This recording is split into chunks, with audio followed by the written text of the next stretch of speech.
Hello guys, কি অবস্থা সবার? আশা করি সবাই ভালো আছেন। তো আজকের এই ভিডিওতে আপনাদেরকে দেখাবো বাংলা ইন্ডাস্ট্রির জনপ্রিয় মুখ আরশ খান অভিনীত 2025 সালে সেরা কয়েকটি নাটকগুলো কিনা বর্তমান সময়ে ট্রেন্ডিংয়ে অবস্থান করছে এবং খুব অল্প সময়ের মধ্যে মানুষের মধ্যে খুব বেশি জনপ্রিয়তা অর্জন করে নিয়েছে।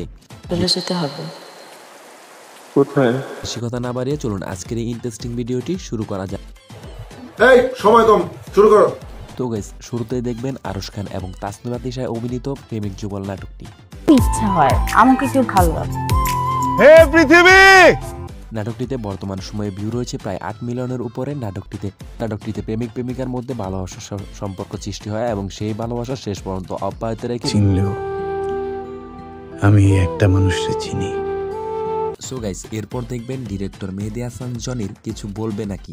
করি দিন শেষে ঘরের পাখি।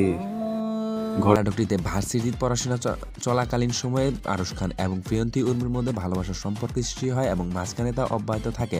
আমার আরো কিছুক্ষণ তোমার সাথে থাকতে ইচ্ছে হচ্ছিল, আমি আরো কিছু। সো গাইস, এরপর দেখবেন ডিরেক্টর বাপ্পি খানের তুমি ফুল নাকি ভুল।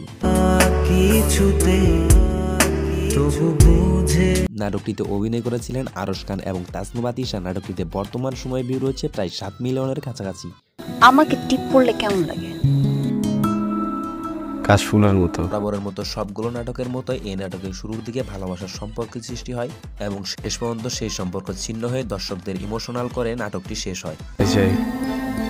কাইন্দা পুরা পৃথিবী খুঁজলেও প্রেমিক পাবা না। এ পর্যায়ে লিস্টের 5 নম্বর দেখবেন আরশ খান এবং তাসনিমা তিশা অভিনীত তোমার জন্য নাটকটি। এটা কি না, এবার ব্যবসা করুন না।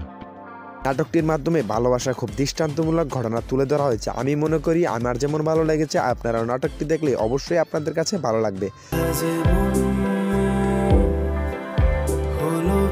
এ পর্যন্ত ভিডিও কেমন লাগলো অবশ্যই কমেন্টের মাধ্যমে জানিয়ে দেবেন এবং ভালো লাগলে অবশ্যই একটি লাইক দিয়ে চ্যানেলটি সাবস্ক্রাইব করে পরবর্তী ভিডিও পাওয়ার জন্য আমাদের সাথেই থাকবেন।